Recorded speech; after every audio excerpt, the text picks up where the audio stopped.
شكرا يا ربي شكرا هديت قلبي شكرا نورت دربي شكرا شكرا يا رب شكرا.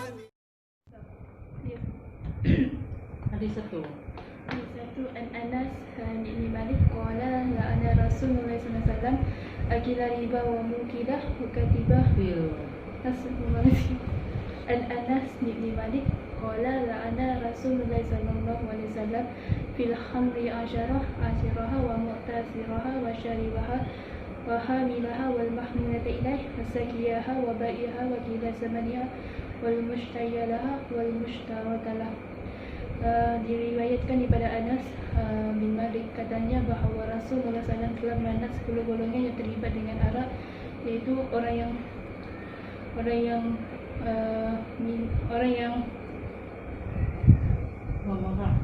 berarak, yang kedua orang yang minta dibedakan arak untuknya, yang ketiga orang yang orang yang meminum arak, yang keempat orang yang membawa arak, yang kelima orang yang diminta arak dibawa kepadanya, yang keenam orang yang memberi minum arak kepada orang lain, yang ketujuh orang yang menjual arak, yang kedelapan orang yang dapat hasil daripada arak, yang kesembilan orang yang memberi arak, dan yang kesepuluh orang yang diminta diberikan arak kepadanya. Hadis ini hadis riwayat Ibnu Majah dan Tirmizi. Hadis yang kedua, an Jabir qala la'ana Rasulullah sallallahu alaihi wasallam akila riba wa mukilah wa katibah wa syahidai wa qala sawa. Daripada Jabir katanya bahawa Rasulullah sallallahu alaihi wasallam telah melaknat pemakan riba, yang memberi makan, penulis riba, itu penjaja riba, dan saksi-saksinya. Baginda berkata mereka adalah sama. Hadis riwayat Muslim dan Ahmad. Yang ketiga, an Abu Hurairah radhiyallahu anhu anna Nabi qala anna Nabi sallallahu alaihi wasallam naha an bai'ataini bi bai'ah. Daripada Abu Hurairah katanya bahawa Rasulullah SAW telah melarang dua jual beli dalam satu jual beli. Hadis riwayat Ahmad dan Nasa'i. Yang keempat, an Amr bin Shu'aib an abihi an jaddihi qala anna Rasulullah sallallahu alaihi wasallam qala al-bay'ani bil khiyari ma lam yatafarraqa illa an taqula safqata khiyar wa la yuhillu lahu an yufariqa sahibahu khasyata an yastaqila. Daripada Amr bin Shu'aib dari bapaknya, dari datuknya, bahawa Rasulullah SAW telah bersabda, penjual dan pembeli mempunyai hak khiyar di mana mempunyai hak khiyar selama mereka belum berpisah, kecuali jual beli dengan akad khiyar, di mana salah seorang daripada mereka tidak boleh meninggalkan rakannya dibimbangi dibatalkan. Yang keempat ni hadis riwayat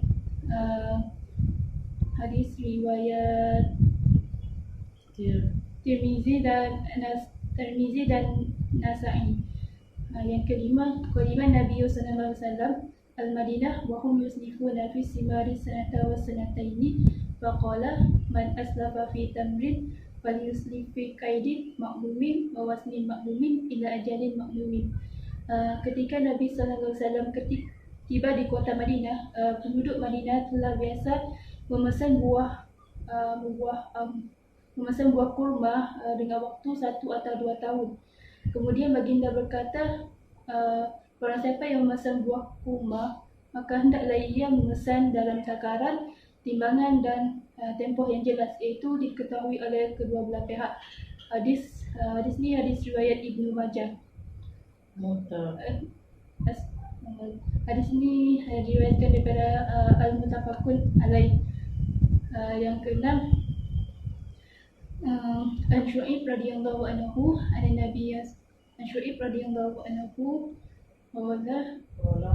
qala anna Rasulullah sallallahu alaihi wasallam Shu'aib radhiyallahu anhu anna Nabi sallallahu alaihi wasallam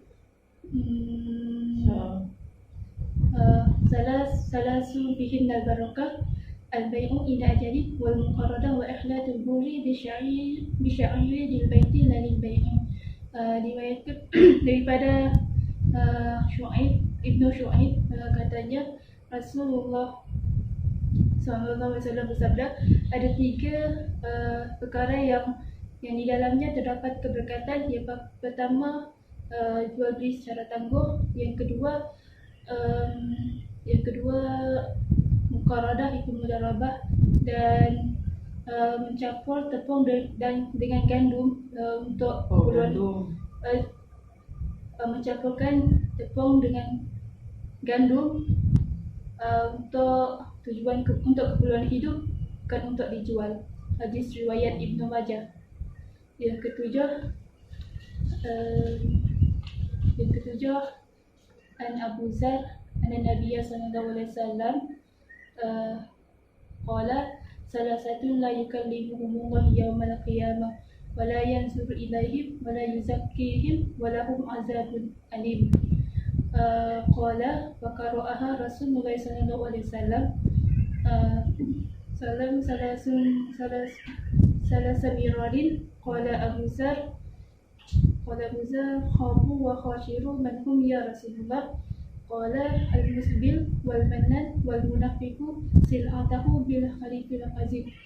Daripada Abu Zar katanya bahawa Rasulullah SAW bersabda, ada 3 golongan yang Allah tidak akan bercakap dengan mereka dan Allah tidak akan melihat mereka di hari kiamat. Allah juga tidak akan membebaskan mereka. Mereka akan mendapat azab yang amat menyakitkan. Dia berkata, Rasulullah SAW telah mengulangnya sebanyak 3 kali. Abu Zar berkata, mereka kepunan dan rugi. Siapakah mereka, wahai Rasulullah?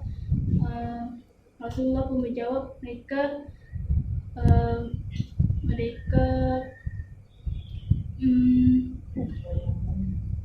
orang yang mengukir pemberian, yang kedua orang yang melaburkan pakaiannya, dan yang ketiga orang yang melariskan barangannya dengan sumpah palsu.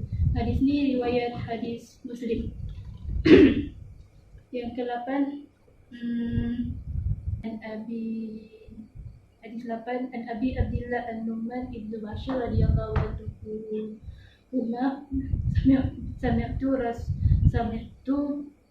sami'tu Rasulullah sallallahu yaqul inna halal bait wa inna haram bait wa bainahuma umurun mushtabihat la ya'lamuhunna katsirun minan nas faman ittaqa syubhat faqad istabra li dinihi wa irdihi wa man waqa'a fi syubhat waqa'a fil haram kara'iyya haula al-hima yusiku an yata'afi ala wa inni kulli malik hima ala himallahi maharimu ala wa inna fi jasadi mudghah iza salahat salahal jasadu kullahu wa iza fasadal jasadu kullahu wa hiya qalbi. Daripada Abu Abdullah Al-Nu'man Ibnu Bashir kata radhiyallahu anhu, katanya aku telah mendengar Rasulullah SAW berkata, sesungguhnya perkara yang halal itu terang jelas dan sesungguhnya perkara yang haram itu terang jelas.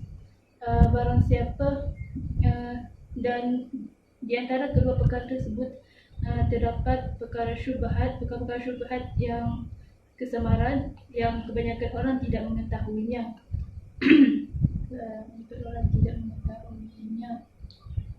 Barang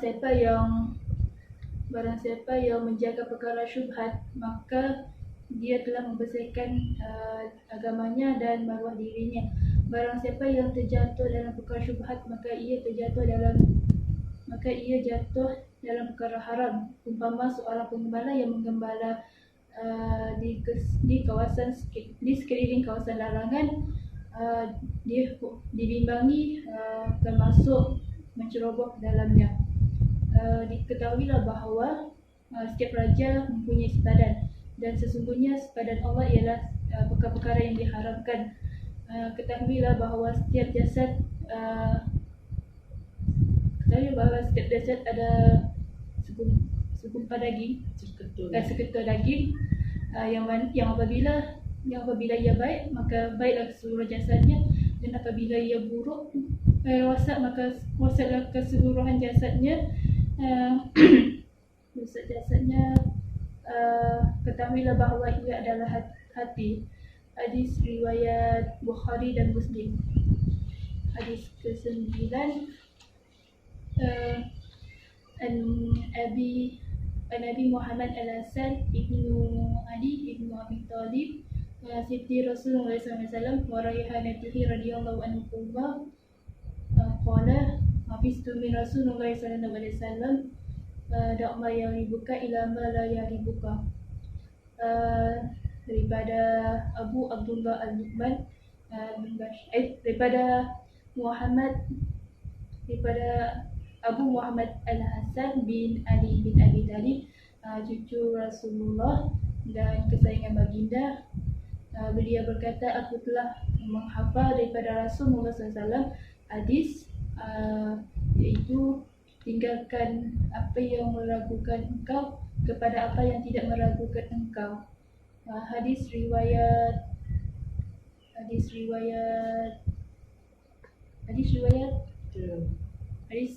Tirmizi dan Nasa'i. Yang ke-10, Ibni Zuhair annahu sami'a Aliya bin Abi Talib yaqulu inna Nabiyya sallallahu alaihi wasallam akhadha hariran fajala'u fi yaminihi wa akhadha hariran fajala'u fi shimalihi summa qala inna hazaini haram ala zuhuri ummati.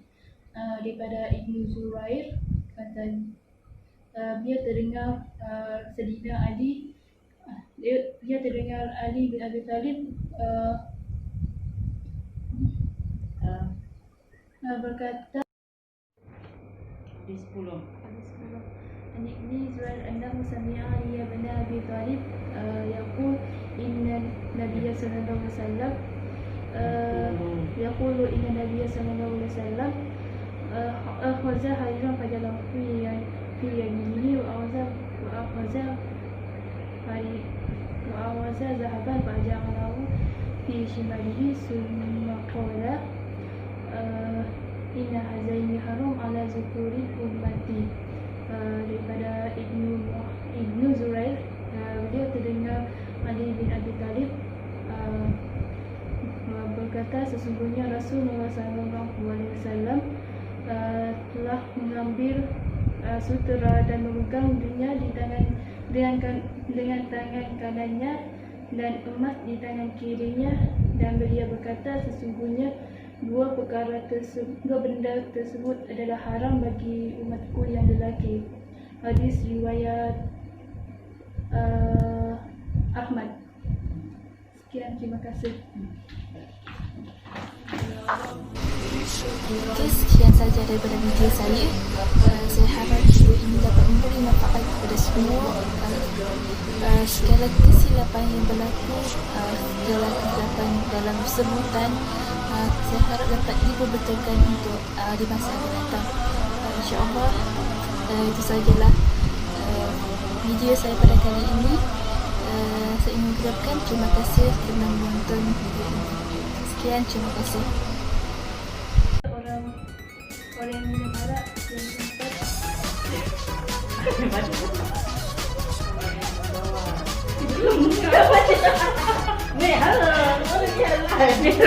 Minum.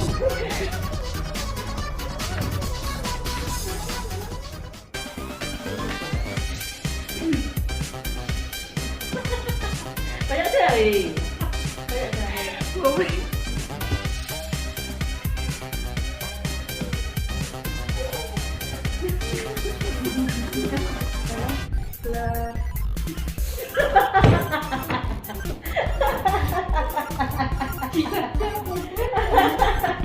Peace. Nama masuk air tu.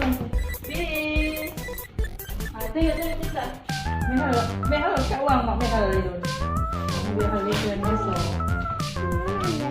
boleh, tak boleh. Sini nak tengok sini, tengok ni. Sini duduk sini.